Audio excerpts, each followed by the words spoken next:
ہم امام احمد رضا کو اس لیے نہیں مانتے کہ وہ ہمارے پیر گھرانے سے ہیں، ہم اس لیے مانتے ہیں کیونکہ آج تک وہ میرے مصطفیٰ کی عزت و ناموس پہ پہرے دے رہے ہیں۔ سبحان اللہ سبحان اللہ، واہ واہ واہ واہ واہ، اس لیے مانتے ہیں ہم انہیں کہ وہ آج تک میرے مصطفیٰ کی عظمتوں پہ پہرے دے رہے ہیں، آج تک انہوں نے ہمارے عقیدے کی حفاظت کی ہوئی ہے۔ اگر یہی بات ہوتی تو ہم اجمیر والے کو نہیں مانتے، ہم کہتے تھے وہ ہمارے سلسلے میں نہیں ہے، لیکن ہم اجمیر والے کو بریلی والے سے زیادہ مانتے ہیں، جی بے شک سبحان، کیونکہ ایمان لانے والے کو معین الدین کہا جاتا ہے، ایمان بچانے والوں کو امام احمد رضا خان کہا جاتا ہے۔ سبحان اللہ۔ تو ہم اپنے محسن کا احسان مانیں، اب انگوٹھا چھاپ دور نہیں رہا آئے گا، اب دیکھ کر کے کام مانا جائے گا۔ امام احمد رضا کو صرف نعرے کی بنیاد پہ نہیں، حقیقت یہ کہ ان کے کارنامے کو پڑھنے کی ضرورت ہے، ان کی تحقیقات کو سمجھنے کی ضرورت ہے۔ امام احمد رضا کی پوری زندگی پڑھ لیجئے، نہ اپنے باپ کا تحفظ کیا ہے، نہ خاندان کا تحفظ کیا ہے، نہ نسل کا تحفظ کیا ہے۔ خدا کی قسم آج خان صاحب اگر محترم میری نظر میں ہے اس لیے ہے کہ اس خاندان میں بریلی کا احمد رضا خان پیدا ہوا ہے، لیکن اس کے باوجود میں کہتا ہوں امام احمد رضا کو اس لیے نہیں مانا گیا کہ پٹھان گھرانے سے تعلق رکھتے ہیں، اس لیے نہیں مانا گیا کہ کابل کا خاندانی پٹھان ہے میرا رضا، اس لیے مانا گیا کہ جب عظمت و ناموس پہ انگلیاں اٹھائی گئی، جب علم غیب پر انگلی اٹھائی گئی تو سارے خاموش تھے۔ سب سے پہلے اٹھنے والی آواز کو امام احمد رضا کی آواز کہا جاتا ہے، بریلی کی آواز کہا جاتا ہے۔ میرے امام نے جب عزت و ناموس پہ بات مصطفیٰ کی آئی تھی اور جب لوگوں نے یہ کہا تھا کہ وہ بڑے بھائی کی طرح ہے، گاؤں کے چوکیدار کی طرح ہے، تب میرے امام نے کہا تھا خاموش ہو جاؤ،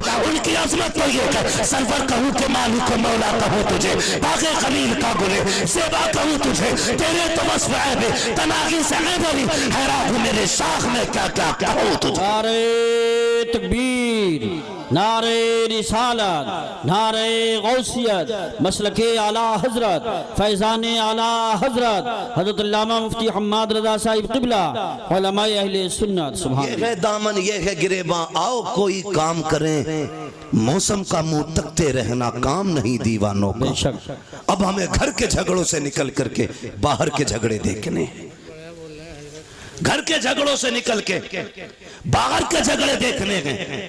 اب شجروں پہ فخر نہیں کرنا ہے، بے شک، اب مریدوں کی رجسٹرڈ نام بتا کر کے علاقوں پہ قبضوں پہ بات نہیں ہوگی۔ کیا کہنے ہیں، واہ واہ واہ واہ واہ، اب یہ نہیں کہا جائے گا میرا پیر افضل یا تیرا افضل، اب یہ کہا جائے گا سب سے اعلیٰ و اولا ہمارا نبی، سب سے بالا و بالا ہمارا نبی، سارے اچھوں میں اچھا سمجھیے جسے ہے اس اچھے سے اچھا ہمارا نبی، سب چمک والے کچروں میں چمکا کیے انگے شیشوں میں چمکا ہمارا نبی۔ سبحان اللہ سبحان اللہ، بہت خوب بہت خوب۔ میں تو خانقاہی لوگوں سے بھی گزارش کروں گا، اب وقت بیٹھنے کا نہیں ہے، نکلو اب حضور کی عظمت کے لیے، نکلو ان کی ناموس کے لیے۔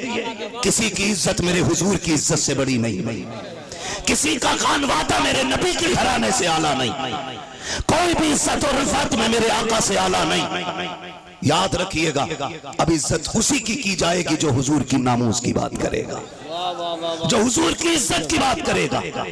اب ہمیں خانقاہی جھگڑوں میں نہیں پڑنا ہے، اب ہمیں پیروں کی افضلیت نہیں، اب ہمیں اپنے نبی کی بات کرنی ہے، ہم اپنے نبی کی بات کرنی ہے۔ کیا تماشا کم نہیں بنا، کیا کیا نہ کیا گیا، ہمارے خاندانی جھگڑوں نے بھائی کو بھائی کے خلاف کھڑا کر دیا، اپنوں کو اپنوں کا قاتل بنا دیا۔ میرے بھائی کس خواب غفلت میں ہو، کچہری جا کے دیکھ لو، جا کر کے خدا کی قسم مقدمے سب سے زیادہ ہم پر ہیں، جیلوں میں جا کے دیکھو ہماری تعداد سب سے زیادہ ہے، ایمرجنسی وارڈ میں چلے جاؤ سر پھٹے ٹوٹے پھوٹے سب سے زیادہ مسلمان آ رہے ہیں۔ مجھے بتاؤ تو صحیح ٹانگیں توڑنے والا کون ہے، سر پھوڑنے والا کون ہے؟ عبداللہ کا سر عبد الرحمن نے پھوڑا ہے، عبد الرحیم کا سر عبد الغفور نے پھوڑا ہے، آپس کے جھگڑے ہمارے ہیں۔ میرے بھائی میں کچھ کہنا چاہتا ہوں، اب وقت بہت سر سے اوپر جا چکا ہے، جو کہا گیا تھا زمانہ اپنی چال چل چکا ہے، اب غلام مصطفیٰ کو بیدار ہونے کی ضرورت ہے۔ کس چیز کا جھگڑا ہے؟ اس نے میرے پیر کو نہیں مانا، اس نے میرے حضرت کے ہاتھ نہیں چومے، بند کرو سب کے ہاتھوں کو چومنا،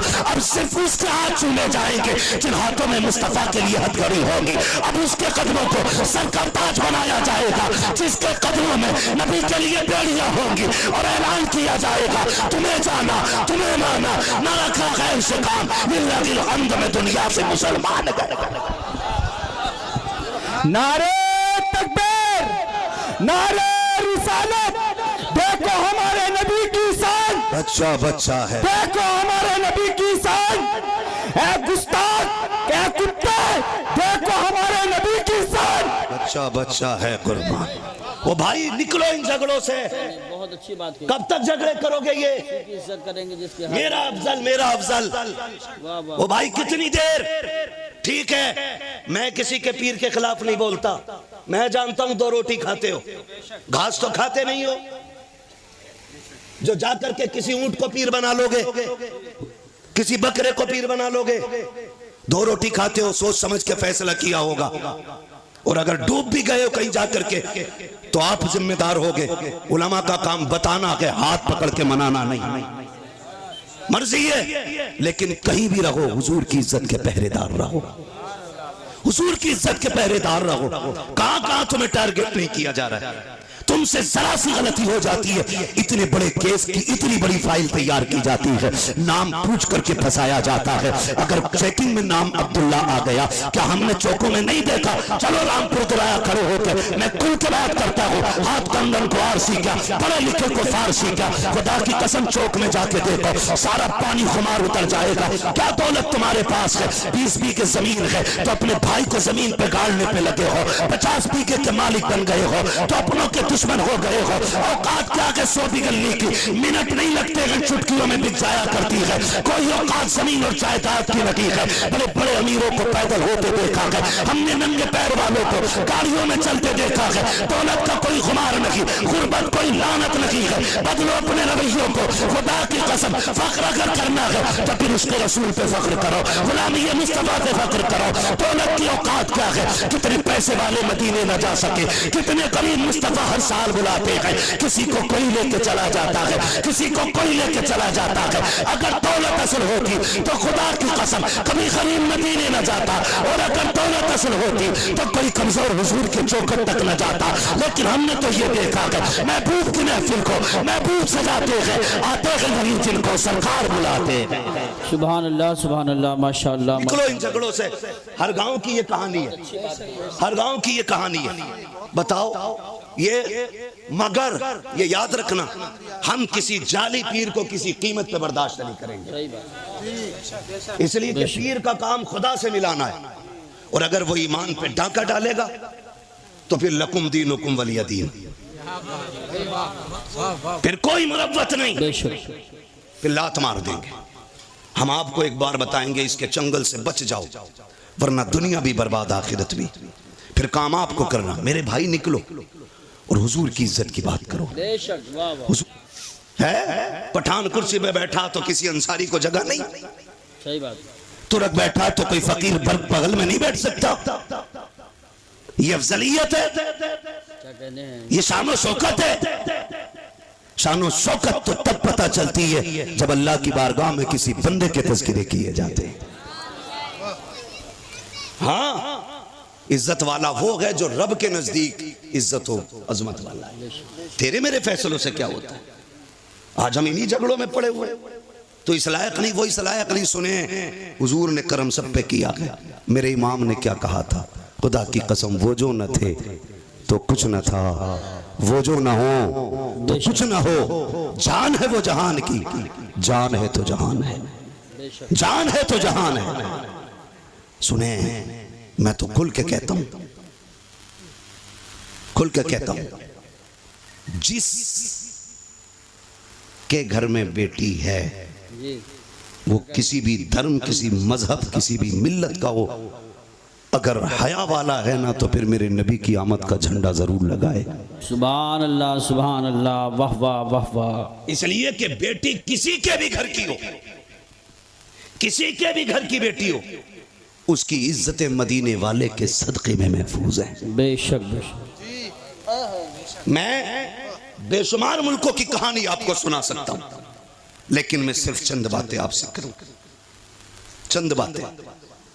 اسی ملک کی سچائی یہ تھی کہ اگر شوہر مر جاتا تھا نا تو بیوی کو زندہ چتا پہ جلا دیا جاتا تھا، ہے نا، جسے ستی بولتے تھے نا، ستی کرنا، زندہ جلا دیا جاتا تھا۔ اگر زندہ نہ جلایا جاتا تو ایک کمرے میں 40 دن کے لیے بند کیا جاتا، یا تو وہ گھٹ کے مر جاتی اور اگر بچ جاتی زندہ تو اس کا منہ کالا کیا جاتا اور اس کو گدھے پہ بٹھا کے پیر میں گلے میں جوتیوں کا ہار ڈال کے گھمایا جاتا اور یہ کہا جاتا یہ وہ منحوس عورت ہے جس کی وجہ سے اس کا شوہر مر گیا۔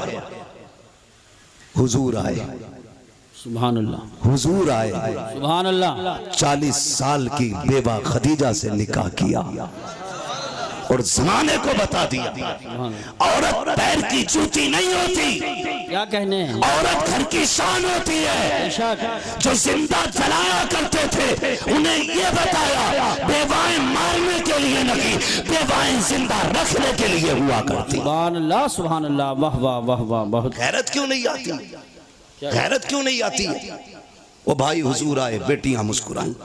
چھوٹی بڑی دولت ہے، چھوٹی اتنی بڑی دولت بیٹی کی ہے، خدا کی قسم اس جیسا ہمدرد نظر ہی نہیں آتا، صحیح بات، یہی بات ہے، اس جیسا ہمدرد نظر ہی نہیں آتا۔ ہم لوگ سفر میں رہتے ہیں، عاقل بھائی ہیں، یوسف بھائی ہیں، یہ علماء ہیں جو پردیس رہتے ہیں، اللہ نے بیٹیوں سے نوازا ہے۔ خدا کی قسم اگر 4 دن لیٹ ہو جاتے ہیں بیٹیاں فون کرنے لگتی ہیں، ابا بتاؤ نا کب آؤ گے، دل نہیں لگ رہا ہے، تم آؤ گے تب اچھا لگے گا۔ اس دولت سے تو ہم محروم ہی رہ جاتے اگر میرے نبی نہیں آتے۔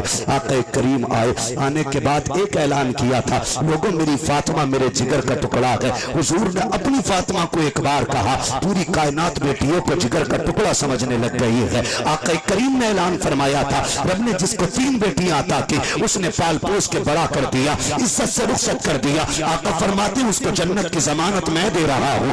2 بیٹیوں والا کھڑا ہوا، اس نے کہا تھا محبوب جس پہ 3 ہو وہ تو جنتی ہے، کیا 2 والا محروم رہ جائے گا؟ پھر میرا نبی میرے کریم سے کر قطرہ کسی نے مانگا، دریا بہا دیے گئے، ترے میں بہا دیے گئے۔ اعلیٰ حضرت نے قسم خدا کی قلم توڑ دیا، میرے نبی سے پوچھا آقا 3 والا جنتی ہے 2 والا محروم رہے گا؟ تب میرے نبی نے کہا تھا نہیں، جس کی 3 بیٹیاں وہ بھی جنتی ہیں، جس کو رب نے 2 بیٹیاں دی پال پوس کے بڑا کر دیا، عزت سے رخصت کر گیا، وہ بھی جنتی ہے۔ پھر 1 والا کھڑا ہوا، اس نے کہا یا رسول اللہ 3 والا بھی جنتی 2 والا بھی جنتی، مجھے تو 1 بیٹی ملی ہے۔ آقا کیا میں؟ میرے نبی فرماتے ہیں تو بھی جنتی ہے۔ پھر جب 3 والا 2 والا 1 والا تینوں جنتی ہو گئے، پھر وہ کھڑا ہوا جس کی گود میں بیٹی نہ تھی، تب اس نے کہا یا رسول اللہ مجھ پہ تو بیٹی کوئی نہیں۔ میرے نبی نے فرمایا اچھا 3 والا بھی جنتی ہے 2 والا بھی جنتی ہے، جس کے پاس 1 بیٹی ہے وہ بھی جنتی۔ آگے آقا کہتے ہیں جس پہ بیٹی نہ ہو لیکن بیٹی کی تمنا ہو، اسی تمنا کے ساتھ مر گیا، میں ہاتھ پکڑ کے اسے جنت میں داخل کر ڈالوں۔ نعرہ تکبیر، نعرہ رسالت، نعرہ غوثیت، مسلک اعلیٰ حضرت، فیضان اعلیٰ حضرت۔